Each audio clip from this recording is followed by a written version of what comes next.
있고요. 이제 그거를 이제 제가 분석해 본 바를 말씀드리고, 이제 방학은 어떻게 이제 보내면 좀 값지게 보낼 수 있을지, 그리고 2학기는 어떻게 할지 말씀 좀 드리겠습니다.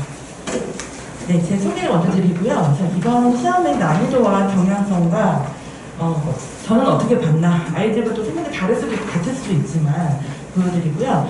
내신 대비 특징이 대일고만이 가진 특징이 어떤 것이 있는지, 그리고 2학기에 이제 어떻게 전략을 수립하는 것이 좋을지, 그리고 여름방학은 어떤 공부를 하는 것이 좋을지를 한번 말씀드려보겠습니다. 네, 저는 서울대학교 미학과 석사를 수료했고요. 현재 지금 목동 다원교육에서 대일고를 담당하고 있습니다. 네, 그 24년 이제 1학년 1학기 기말고사 이제 이번 시험을 분석을 해봤는데요. 제가 이제 보면은 대일고등학교가 범위가 넓다 이 얘기를 많이 하는데, 제가 생각하기에는 아이들이 만약에 어렵게 느꼈다면 범위가 넓은 데에서 오는 어려움이 좀 크지 않았나 이런 생각이 듭니다. 그 말씀은 어떤 말씀이냐면, 내용 자체가 어렵고 문제가 조금 어렵다기보다는 여러 가지 범위를 조금 한 번에 커버를 해야 되기 때문에 거기서 오는 어려움이 좀 큰데, 그럼에도 불구하고 이 공부가 다른 학교에 비해서 내신 따로 수능 따로 이렇게 공부를 해야 되는 그런 좀 어려움은 없기 때문에 그 면에서 조금 좋은 점을 가지고 있지 않나 이렇게 생각을 합니다.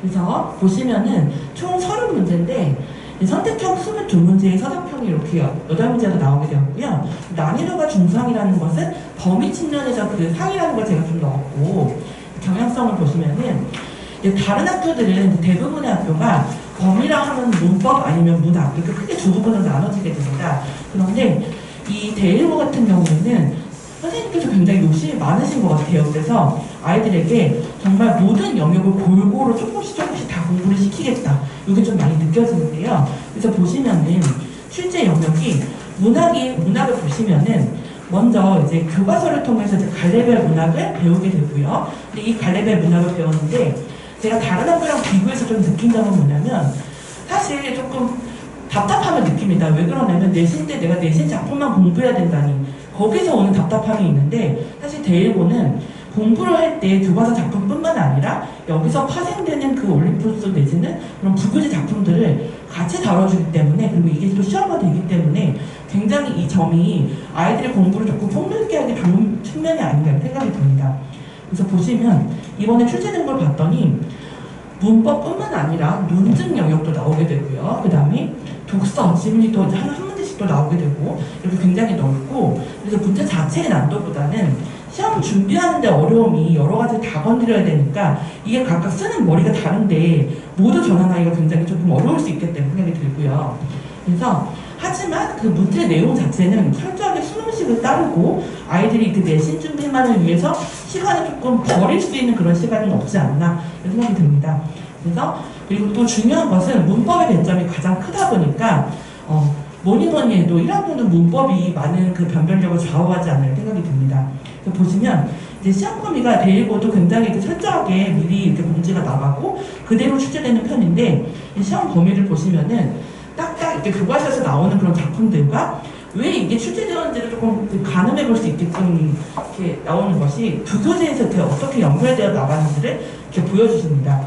그래서 보시면 가장 이제 많이 출제되는 그 배점 기준으로 문법이 가장 많이 출제되고 있고, 그 다음에 나머지는 비슷비슷하게 이렇게 조금씩 균형 있게 출제가 되고 있는 걸로 볼 수 있습니다.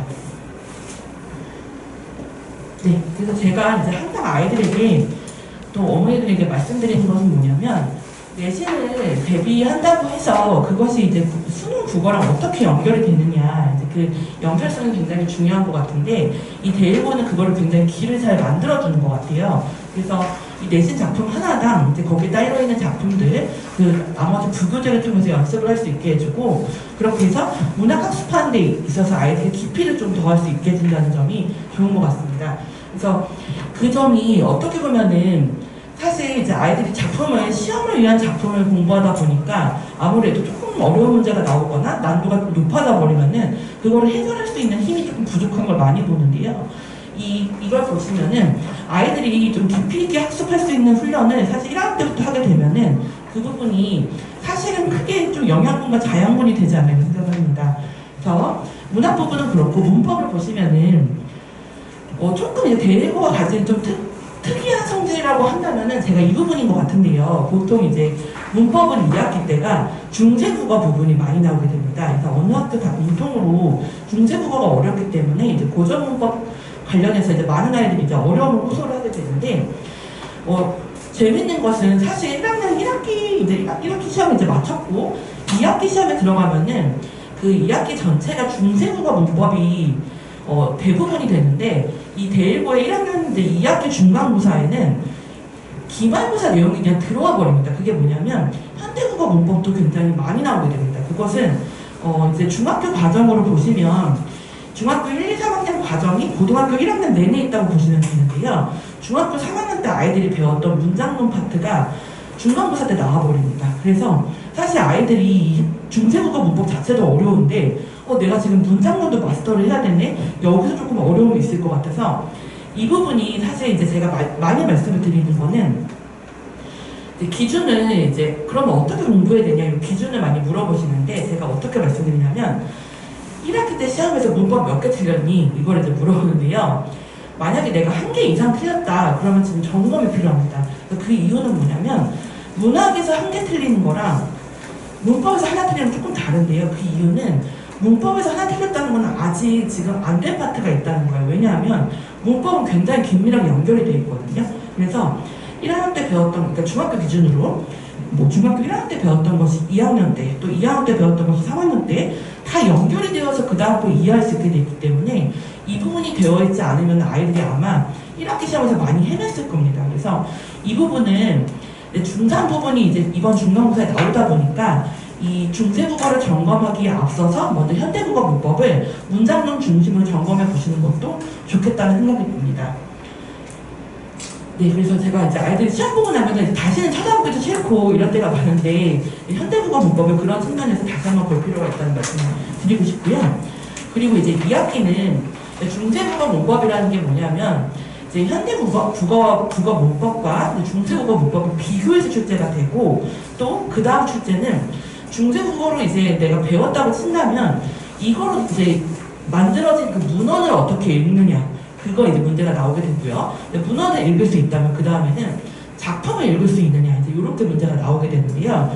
그 부분이 아무래도 아이들이 이 언어에 대한 조금 부담감이 있기 때문에 어려울 것이기 때문에 2학기 시작하고선 이거를 이제 완벽하게 내가 숙달을 할 수 있기까지 조금 많은 시간이 좀 필요할 것 같아요. 그래서 지금도 아이들이 이렇게 2달 정도 돌려보면은 사실 이 시간 동안에 아이들이 시험에서 정말 막힘없이 틀림없이 그리고 실수 없이 해나가기 조금 약간 시간이 부족함을 좀 제가 많이 느끼고 있었어요. 그래서 이 부분은 지금 여름방학 시간이 아마 그것을 좀 보완할 수 있는 좀 좋은 시간이지 않을까 그런 생각이 듭니다.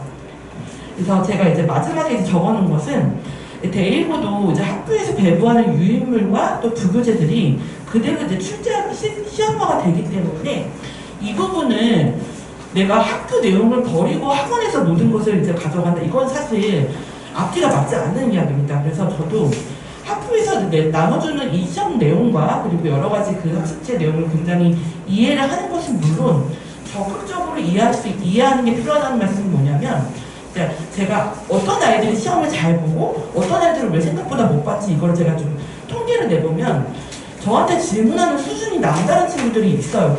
그래서 근데 그게 처음부터 남달랐던 것이 아니고 아이들이 질문을 조금씩 하다 보니까 점점 그 질문의 수준이 높아지는데, 그 아이들은 내가 지금 어디를 모르고 있고 어디가 안 되고 있는지를 스스로 파악을 하고 있거든요. 그래서 그 부분을 하려면 학교에서 내준 내용뿐만 아니라 이것을 적극적으로 이해하는 노력이 조금 더 들어가야 된다, 이런 말씀을 드리고 싶습니다.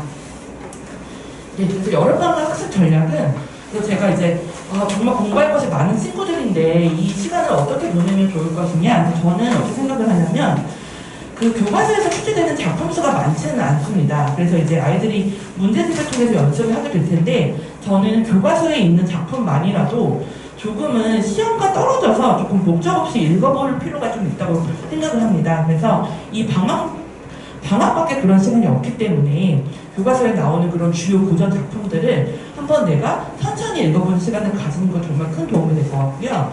두 번째는 아까 말씀드렸던 문법에서 내가 지금 어디가 하나가 지금 안 되어 있다 그러면 그거를 이게 지금 어디가 안 되어 있는지를 빠르게 파악을 하고 이 부분을 보완할 지금 준비가 되어야 됩니다.